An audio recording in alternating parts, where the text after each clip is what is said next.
Good morning. So today we're going to go over the math from your classroom today.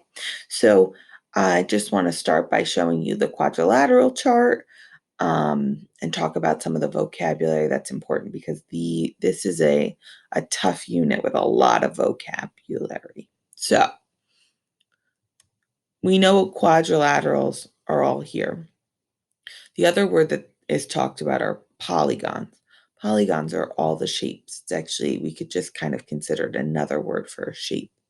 So parallelograms are special because there's two pairs of parallel sides. And then the opposite sides are the same length. We see rectangle there and square.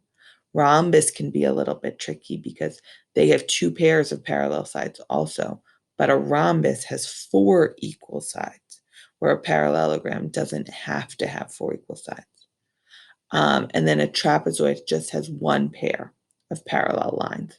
The other pair of lines does not have to be parallel. And this is a regular looking trapezoid, but some trapezoids look a little different than that. So let's go to our work here. So we're going to look at these shapes and we're going to tell which ones fall under this category. So has one set of parallel sides, but is not a parallelogram. So right away, A has two sets of parallel sides. B doesn't though. And B would not be a parallelogram because you need to have two sets of parallel lines. So B would work. C has no parallel sides. D is a parallelogram. E would be a trapezoid, and trapezoid would fit under this category. So I would put E here. So B and E. The other two are both parallelograms. Is a quadrilateral, but not a parallelogram or trapezoid. Okay, well, now think about it. We just did something similar to this. So it's not a parallelogram, though. So these would all, it would be these two, they're not parallelograms. But one of the ones we put up here is, well, actually both of them. So let's see.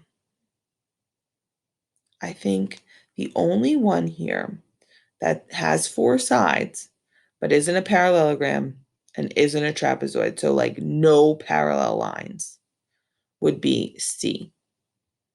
Because a trapezoid has one set of parallel lines, and a parallelogram has two sets of parallel lines. So when I look at all of these shapes, I notice the only shape that doesn't have any parallel lines is C. This one we don't have to answer because the answer to this one is that none of these shapes fit that category because it's saying is a square and not a parallelogram. A square has to be a parallelogram because a square has to have two parallel sides and four right angles. This one is a rhombus and not a rectangle. So let's just review our chart again. So a rhombus has two pairs of parallel sides and four equal sides. We know a rectangle has two pairs of parallel sides, two sides that are the equal and four right angles. So let's look back at this one. Is a rhombus and not a rectangle. So what's the difference between a rhombus and a rectangle? Well, it's the angles, the angles in here. So this one's definitely a rectangle. But this one up here, A, I see that A looks like it has all equal sides, but it does not have right angles. Where D down here, if you look at it, it's kind of like it's a square on an angle. So a square is a rectangle. So D would not work for this one because D is technically a rectangle and it has equal sides. But A is a rhombus that is not a rectangle. These are tricky. Okay, so this is a parallelogram and not a rhombus. Okay. So rhombus has equal sides. So we have to look for something that's a parallelogram, but is not a rhombus. So right away, this is a rhombus. We just found that out. B is not a parallelogram. C is not a parallelogram. D is a square actually. Like if it's just a square on its side, like we often see squares straight up and down. But so a square would be a rhombus because it follows all those same patterns because it has equal sides. So that one wouldn't work. E is not a parallelogram. It's a trapezoid, but it's not a parallelogram because it doesn't have two sets of equal sides. F, so F is not a rhombus because the sides are not equal, but it is a parallelogram. G, same thing. G is a rhombus, but it also is not, G is not a rhombus, but it is a parallelogram. So here are the answers to those. Just look over yours. Try your best with these. It's the vocabulary. It can be a little tricky. Here we go. This one down below here. All right, they're all shapes. Name at least two attributes that all four polygons have. Right away, I notice they all have four sides. On my pen. I notice they all have four sides. And let's see what else. They all have four angles, even though they're not all right angles. They also all have one set of parallel lines. So B doesn't have two sets of parallel lines and C doesn't either. Because when I think about parallel lines, the lines could go on forever and never cross.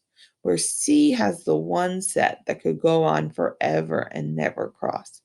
But this set, to me, if I kept drawing it, they would cross. So four sides, they all have.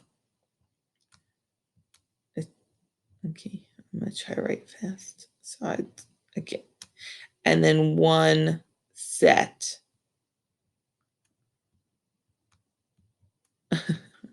of parallel. This is my parallel symbol lines. I'll work on it. Okay, so now name an attribute that A and D have, but B and C do not. All right, well, A and D have two sets of parallel lines.